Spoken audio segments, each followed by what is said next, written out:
Hürmetli vatandaşlarım, bugünkü leksiyemizi başlayımız. Leksiyede sıdığa görüyoruz. Bugün başlaydığı leksiyemiz ve sözleydiği leksiyemizden söz, ibarlarına, cümlelerine dikkat kılışınlarını ümit kılımın. Hürmetli vatandaşlarım, hem tetkik kılıp, analiz kılıp bir hulas çıkarışınlarını ümit kılımın. Şundakla Turan Efendi, inçkilik bilen analiz kılışınızı ümit kılımın. Mavzumundaq. Rusya Federasyası Tashqi ishlar ministri Amerikani ziyorat qilib, Prezident Trump bilan ko'rishdi. Sirliq odam o'zini oshkorladi. Mavzuli xabar 5-oyning 11-kuni Duvey orbitida e'lon qilindi. Xabar mundaq boshlandi.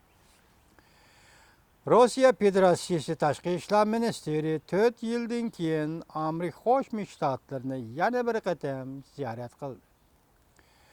Amerika Qo'shma Shtatlarining prezidenti Trump va davlat ishlar kotibi Rex Tillerson bilan suhbatlashdi.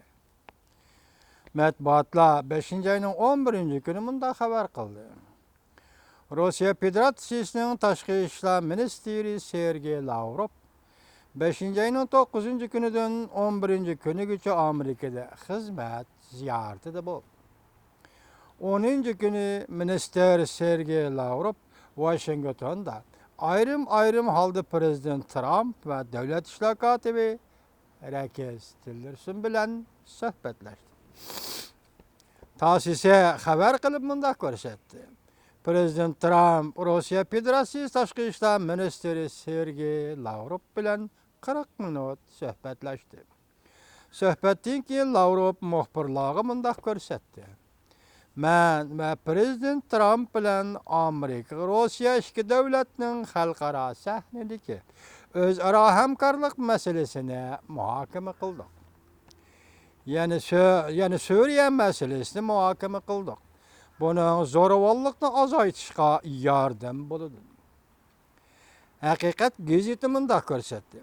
Davlat ishlar kotibi Tillerson Rusya Federatsiyasi tashqi ishlar ministri Sergey Lavrov bilan suhbatlashgandan keyin bu suhbat bir qatimliq intayin yaxshi suhbat bo'ldi deb ko'rsatdi Amerika Qo'shma Shtatlarining davlat ishlar kotibi Rex Tillerson. Diqqat turan efendim. Dikkat qilishga arziydigan yana bir taraf shuki, bu ziyorat Rossiyaning tashqi ishlar ministri Sergey Lavrov 4 yildan keyin tunji qitim Amerikani ziyorat qilgan bir ziyoratdir. Ya'ni 2013-yili Sergey Lavrov 2013-yili 8-oyning 13-kuni Washingtonda ziyoratda bo'lgan edi. Shundan keyin 4 yilda endi tunji qitim bu qitim Washingtonni ziyorat qildi. Tashqi ishlar ministri Sergey Lavrovning Amerika Qo'shma Shtatlarini ziyorat qilishi ikki davlat munosabatidan aytganda intayin zo'r voqeadir. Amerika Qo'shma Shtatlari va Rossiya Federatsiyasi ikki davlatning munosabatidan aytganda Sergey Lavrovning Rossiya Federatsiyasi tashqi ishlar ministri Sergey Lavrovning Washingtonni ziyorat qilishi ikki davlatning munosabatidan aytganda intayin zo'r voqeadir. Rossiya mutaxassislari bunday ko'rsatdi. Navbatda dunyoning bexatarligi Amerika Rossiya ikki yadro davlatini asos qiladi. Bu qatimki suhbat orqali ikki yadro davlatining jiddiy munosabati pastgo'yga tushdi.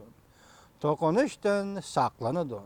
Bo'libmi ikki davlat prezidentlarining uchrashishini o'rinlashtirish ikki davlat uchun aytganda intayin muhim. Demak, Prezident Vladimir Putin bilan Amerika Qo'shma Shtatlarining prezidenti Trump apandi ko'rishuvdi, uchrashuvdi degan gap. Ikki davlatning davomli qarshilashishni hech kim xohlamaydi. Albatta biz avval Uyg'urlarni xohlamaymiz. Bundan boshqa diqqat qilishga arziydigan yana bir taraf shuki, Rossiya Federatsiyasining tashqi ishlar ministri Sergey Lavrov bilan ko'rishgandan keyin Prezident Trump yana Amerika Qo'shma Shtatlarining sobiq davlat ishlar kotibi Henry Kissinger bilan ko'rishdi. Bu qaltis gap. Bundan boshqa diqqat qilishga arziydigan yana bir taraf shuki, Rossiya Federatsiyasining tashqi ishlar ministri Sergey Lavrov bilan ko'rishgandan keyin Prezident Trump yana Amerika Qo'shma Shtatlarining sobiq davlat ishlar kotibi Henry Kissinger bilan ko'rishdi. Buningdan burun matbuotlar prezident Trump Kissingerni avatib, Amerika-Rossiya munosabatini qaytadan boshlaydi deb ko'rsatgan. Henry Kissingerning Rossiyada yaxshi ta'siri bor.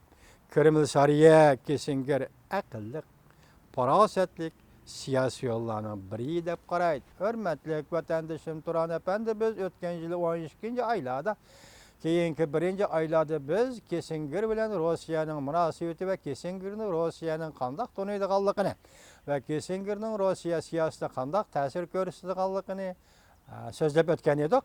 Demak, hozir endi 4 oydan keyin bu ish yana boshlandi, yana davomlashdi degan gap. Hurmatli vatandoshlarim, ya'ni Amerika Qo'shma Shtatlar bilan Rossiya Federatsiyasining munosabatini yaxshilash masalasi.